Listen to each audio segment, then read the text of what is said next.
And let's begin with a big news break coming in. Pakistan has closed off its airspace for the next 2 days. The airspace around Islamabad, Lahore is not operational.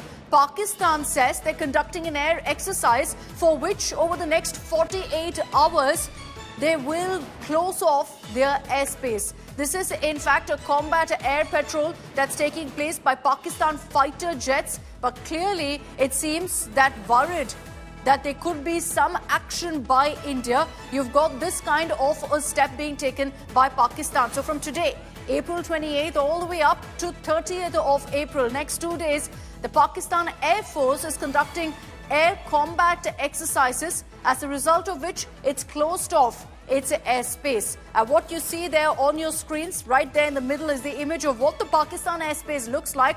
Completely empty, zero movement in the skies. They claim this is because they're conducting their own exercise. The reality is that for 2 days, they've shut off their airspace, completely rattled, scared of how India is going to be responding to the Pahalgam terror attack, and perhaps fearing that there could be some sort of an aerial strike. This is how Pakistan has responded, by completely shutting off its airspace.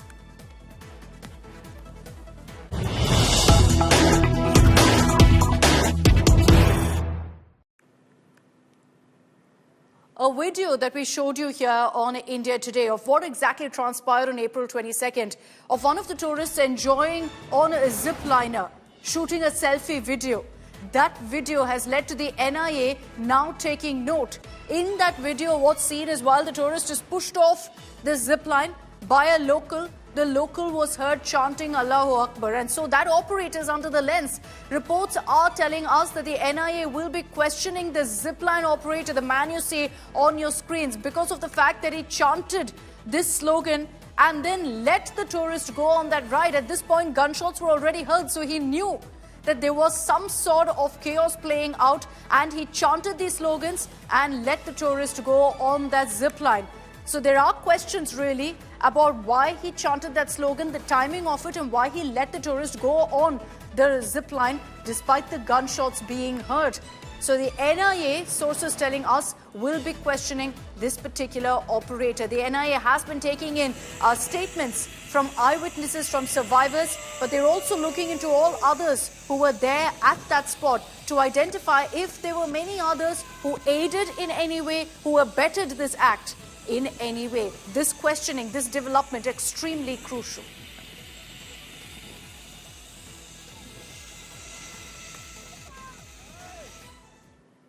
And as we continue getting you all of those updates, let's bring it back to our main talking point, the Indus Water Treaty being suspended by the Indian government. A water war, if you will, has been waged, and this strike by the government has left Pakistan in a panic. Sample this. I'll show you images now from the Jhelum River, completely flooded in Pakistan. And while you may be thinking, shouldn't the suspension of this treaty actually lead to Pakistan going completely bone dry? Well, this is the reality, that there's a whole lot of uncertainty for Pakistan now. Some rivers could swell up like this. Some could go completely dry, which means essentially it's endless chaos and complete unpredictability for Pakistan, which is what India wants, which is why we've suspended the Indus Water Treaty. Now, we have for you a very special report coming up where 5 of our reporters tell you how exactly this treaty will be suspended from the 5 rivers that will be controlled now by India. Let me tell you about first the rivers of the Indus River system. So there are 3 western rivers, the Indus, Chenab and Jhelum. And the 3 eastern rivers are Ravi, Beas and Satluj. Now, India has control over the eastern rivers, which means that Ravi, Beas and Satluj are ours. Pakistan has control over the western rivers. This is what the Indus Water Treaty says. The government, therefore, is planning to block the flow of the 3 western rivers, which is Chenab, Jhelum and Indus, which means essentially Pakistan will suffer. How will they suffer? How reliant is Pakistan really on the Indus waters? The agricultural sector, well, is completely dependent on this river system. 80% of cultivated land relies on water from the Indus rivers, which is why farmers in Pakistan are panicking over the announcement made by the Indian government. But it's not just them.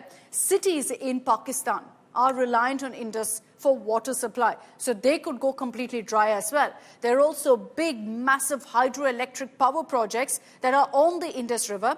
And finally, of course, the reduction in water may lead to economic disruption as well. So what really does it mean when we say that India has decided that there will be no Indus Water Treaty, that it's been suspended? Mind you that every decision that's taken on the water flow, on the amount of water, happens with the Indus Water Commissioners.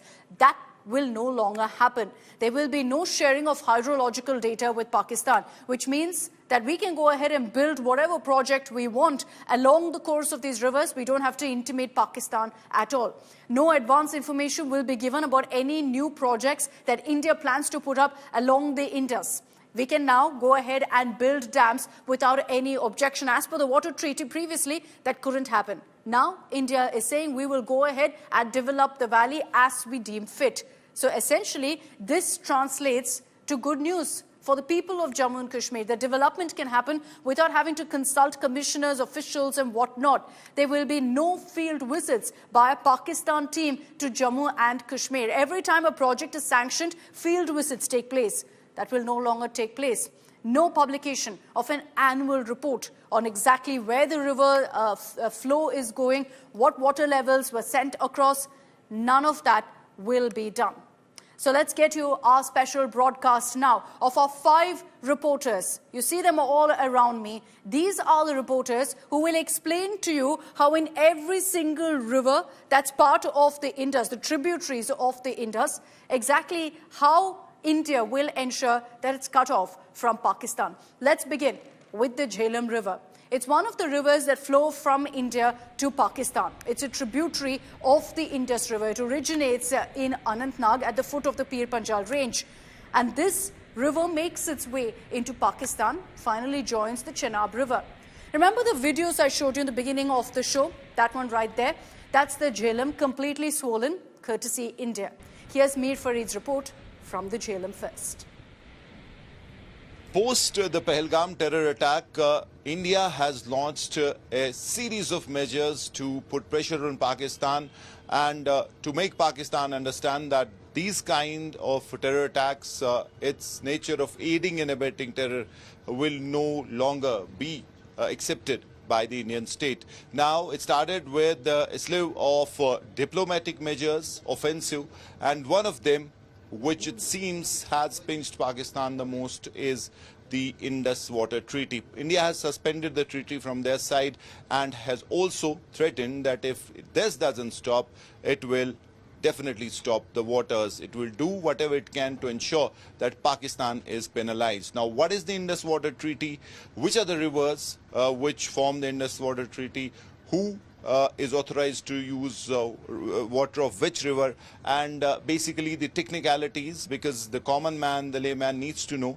It has a lot of technicalities around it, but just to ensure that we put it out in layman's language and in layman's term, if I have to explain it now, it definitely is advantage Pakistan when it comes to the IWT. How it has been shaped, signed, obviously it is these waters benefit Pakistan. They use maximum or around 80% they have benefited out of it, and India obviously is using lesser proportions. So this treaty quite clearly is favoring Pakistan, and this is why India, since it has decided to suspend it and probably also think of options where it can choke water, it can stop water. So this is something that is pinching Pakistan. There's no doubt about it, because they have reacted to it in a very aggressive way. Be it the politicians, the army generals, the opposition, they're all one, saying that if that happens, obviously that is a declaration of war from India. But to leverage this, really on the ground, it will require India to have massive infrastructure. So that's the report from the Jhelum River. Let's now get you a report from the Chenab River, which was allocated to Pakistan under the terms of the Indus Water Treaty. The Chenab flows from India into Pakistan. It's formed in the upper Himalayas in Lahore of Himachal Pradesh and then flows into Jammu, finally into Pakistan's Punjab province. Sunilji Bhatt reports on how in Chenab too there's going to be a complete block on the water flowing into Pakistan. Right now we are near India-Pakistan international border in Jammu's Akhnur sector. I am on board a boat on Chenab River. Government of India has carried out a major diplomatic strike on Pakistan, and now the flow of Chenab River, of Jhelum River as well as Sindhu River will be stopped. It's a long-term plan, it's going to take, but that's what the government of India has decided. For now, the 1960 Indus Water Treaty has been kept under suspension, which means that we are no longer bound to share any data with Pakistan, because as per the 1960 Indus Water Treaty, the control of Chenab, Jhelum as well as of Indus River was given to Pakistan. Control and rights of these rivers were given to Pakistan, with India having limited access to these water for hydroelectric projects as well as for irrigation purposes. But now the government of India has shown big will. Government of India has shown a strong will, and the government has said that Pakistan will be deprived of every drop of water of these three western rivers, including Chandrabhaga, that is Chenab River. The origin point of Chenab River is in Himachal Pradesh's Lahaul Spiti district, and then it flows through Chamba district of Himachal Pradesh, and then it enters Jammu and Kashmir. It flows through many districts of Jammu and Kashmir, Doda, Kishtwar, Ramban, Riyasi, and finally it reaches Jammu district's Akhnur town, which is a border town, and from a short distance from this place, it enters Pakistan. On that side is India-Pakistan international border, and this river enters Pakistan from that spot. I will just ask my camera person Neeraj Kumar to show you the pictures. There you see, that's the India-Pakistan international border. Okay, now the father of rivers, the Indus River. It's called the father of rivers as all the others, whether it's Jhelum or Chenab, are all tributaries of the Indus River. This is a massive river, 3,180-kilometer river. It rises in Mount Kailash and then flows into Kashmir through Ladakh, finally into POK. Ashraf Ani gets you a report from the Gargado village in Kargil, which is where this river flows through. मैं इस वक्त line of control के आखिरी गांव पर हूं। गारगारगू ये गांव है जो यहां पर आपको दिख रहा है। इन पेड़ों के बीच में कुछ ही घर है यहाँ पर, और इसके पीछे जो पहाड़ी आती है ये लाइन ऑफ कंट्रोल है। और इसी पर करगिल युद्ध के दौरान पाकिस्तानी घुसपैठी बटालिक सेक्टर में घुस आए थे, जिनको यहाँ से 1 महीने के जंग के बाद खदेड़ा। और अब जबकि भारत और पाकिस्तान के बीच तनाव सीमाओं पर बढ़ रहा है, लाइन ऑफ कंट्रोल पर बढ़ रहा है, यहाँ पर भी लोग काफ़ी चिंतित है कि हो सकता है कि जिस अंदाज से 1965, 1971, 1999 में यहाँ तनाव का माहौल बना, एक बार फिर वो तनाव का माहौल गर्मा सकता है। और वजह भी साफ है, क्योंकि अभी फ़िलहाल भारत और पाकिस्तान का तनाव इंडस वाटर ट्रीटी पर है, जिसको भारत ने कैंसिल किया है। पाकिस्तान में हाहाकार मचा है। पूरे पाकिस्तान की निर्भरता उसी पानी पर है जो इस इंडस रिवर से यहाँ से जाता है, और पाकिस्तान में जाके जम्मू कश्मीर के बाकी दरिया, चाहे चिनाब हो, झेलम हो, तवी हो, निवास हो, सभी दरिया जितने भी हैं, वो उनका पानी भी आखिरकार पाकिस्तान में जाकर इसी सिंधु यानी इंडस रिवर में मिलता है, और जाके फिर ये दरिया कराची में समंदर में लिप्त हो जाता है। लेकिन पूरे पाकिस्तान को न सिर्फ सराबोर करके, बल्कि उनकी खेती, उनकी बिजली, उनका व्यवसाय इसी पानी पर निर्भर है। और यही कारण है कि पाकिस्तान काफ़ी चिंतित है यदि भारत सरकार इंडस के इस पानी को रोकती है या फिर डाइवर्ट करती है। अशरफ आनी, गारगारगू गांव, line of control. Okay, our next report is from the beautiful Ravi River, which is actually part of India's share in the Indus Water Treaty. It originates from Himachal Pradesh, and this river is the smallest of all the other trans-boundary rivers of India and Pakistan. Asim Basif filed this report for us, as water from this river, as I highlighted, remains with India. India has now suspended the 1960 signed Indus Water Treaty, in which it intends to block every drop of water going to Pakistan. We are at the Indo-Pak border, and you can see we are at the river Ravi, which originates from Himachal Pradesh, goes through Pathankot, Gurdaspur, Samba areas, and then finally from the Indo-Pak border in the Ramdas sector, Ajnala sector, it merges into Pakistan. You can see the visuals. Now the picture you're seeing on that side where the camera is, that is Pakistan, and whatever flow goes to Pakistan, and Pakistan uses it for irrigation and agricultural fields. Although India has primarily control of this river, but now, although India has Ranjit Sagar Dam in Pathankot and the Shahpur Kandi Barrage controlling major part of it and blocking its route to Pakistan, but whatever leakage goes now, with a strong signal against terrorism and against Pakistan, India intends to block this river Ravi's flow to Pakistan and ensure that Pakistan gets a tough lesson for spreading terrorism against India, and now no drop of water goes to it through this river Ravi. From River Ravi with camera person Greece is Wasim Basi, India Today. And before I bring in our panelists, one final report from the Vular Lake. Why are we talking about a lake? Well, the Jhelum actually comes into this lake, and it's here that the flow of the river is actually controlled. Arvind Ojha reports from the Vular Lake. This is in capital, Srinagar. अगर Wular lake की बात करें तो Wular lake south Asia की fresh water की सबसे बड़ी झील है। सामने की तरफ आप ये देखेंगे तो ये वुलर बैराज है। ये जो आप देख रहे हैं मिट्टी का वुलर बैराज है। 1990 में इस वुलर बैराज को बनाने की कोशिश की गई ताकि पानी को रोका जा सके, लेकिन आतंकवादियों ने ऐसा होने नहीं दिया। 2004 में कोशिश की गई, तब आतंकवादियों ने आईईडी से इसे उड़ा दिया। 2012 में उमर अब्दुल्ला की सरकार आई तो एक बार फिर से इस बांध को बनाया जाने लगा।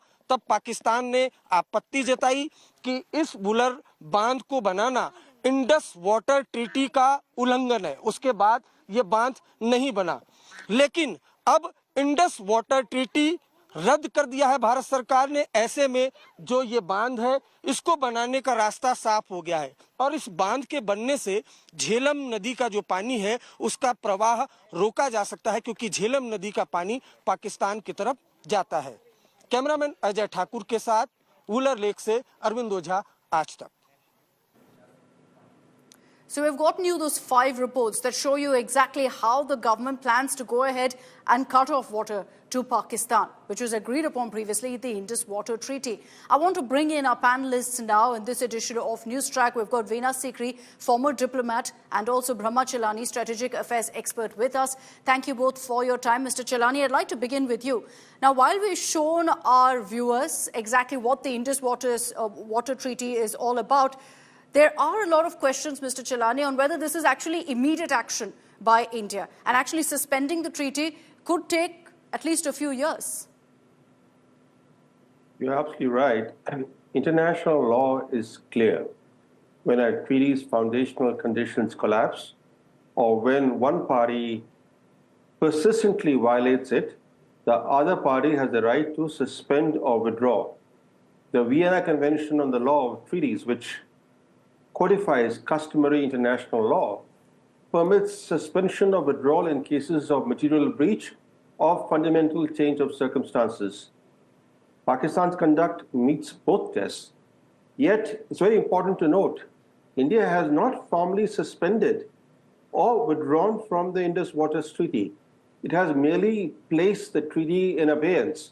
In abeyance, which is a term neither defined in international law nor spelled out by India. India has not said what this means in practice. What India is doing is signaling frustration without yet burning diplomatic bridges. It amounts to a strategic warning to Pakistan. Change your behavior or risk the treaty's collapse. After all, India's patience has been extraordinary. Despite enduring repeated Pakistan-backed terror attacks, including on Modi's watch repeatedly, India has continued to honor the treaty. This is remarkable.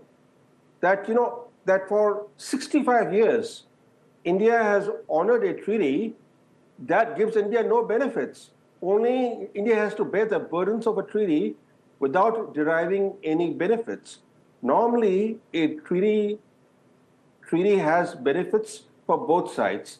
but in the Indus Waters Treaty has benefits only for Pakistan and only the burdens for India.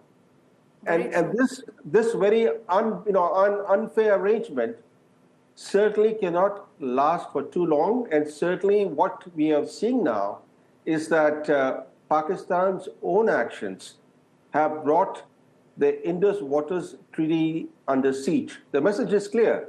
India's water generosity has been repaid not with gratitude, but with blood. There's no other treaty in the world that comes even close to the Indus Waters Treaty in terms of upstream generosity. Upstream India reserved for Pakistan more than 80%. More than 80%. No, you're right, Mr. Chelani, pointing out that our water generosity has gotten us nowhere. It's not led to Pakistan in any way, giving us any reciprocity, or for that matter, at least stopping these kind of terror attacks. So maybe the time came for this kind of a warning. But Veena Sikri, the question that will be asked is what comes from such a warning? Is it actually something that India can even do? Stopping water flowing into Pakistan, because obviously then international law will also kick in. No, I think that India is very well within its rights to put this treaty in abeyance. And I think the letter that our secretary in the Jal Shakti Ministry wrote to the counterpart in the Pakistan Ministry of Water Resources explained this very well. That we gave the reasons. We not only spoke about cross-border terrorism, which is very real and very serious, particularly with the attack on Pahalgam on innocent tourists, but we also explained the previous problems that we have been facing, and that has forced us to put this into abeyance, which can be revoked at a future date. Now, I think that if you look at the meeting held under the chairmanship of Home Minister subsequently, we have shown that we are very serious about carrying forward what this abeyance, putting into abeyance means for India and what we plan to do with it. We plan on the first basis to use fully the waters of the eastern rivers that have come to us, that have been with us, but we've never been able to use them fully because of various problems. I mean, for example, with the Shahpur Kandi barrage in Pathankot, we plan now to make sure that not even a drop of the Ravi River goes into Pakistan, except some minuscule amounts. It also means that now we have no reporting obligations. That means we don't have to report regularly what we are doing, how much water we are using. And as a result, we can further strengthen our use of the water of the western rivers. Now, the waters of the western rivers, the Indus, Chenab and Jhelum, we were under great obligations. Not only any barrage, any plan, any run-of-the-river project, we had to give the design had to be approved, there were objections raised, and this had been going on for a long time. And we have seen that the government of India, especially after Uri in 2016, and under Prime Minister Modi, we started being very firm about using very strict about the Indus Waters Treaty and increasingly linking it to the security situation. And now that we have actually done it, I think we can go ahead and increase our storage capacity on the the three western rivers. And you can say it'll take a long time, but there is existing storage capacity that can be used. If we desilt the rivers, the storage capacity goes up. There are probably linking of rivers problems that we already have on the Kishan Ganga and so on. So I think that very soon, as if I analyze it from the point of view that is coming in the Pakistan media, they are very worried. It has caused a huge a quake of fear in Pakistan, and they do realize that even a 5 to 10% reduction will cause great harm to them. Mr. Chelani, just to pick up from what Veena Sikri has also said here, you've seen the Indus Water Treaty be more beneficial to Pakistan than for India. So with this kind of an abeyance that, we've seen the Indian government speak of, does this also mean that, it also paves the way for development, unhindered development in the valley? The first thing, it's important to remember that in Asia, India stands alone in its commitment to water-sharing treaties.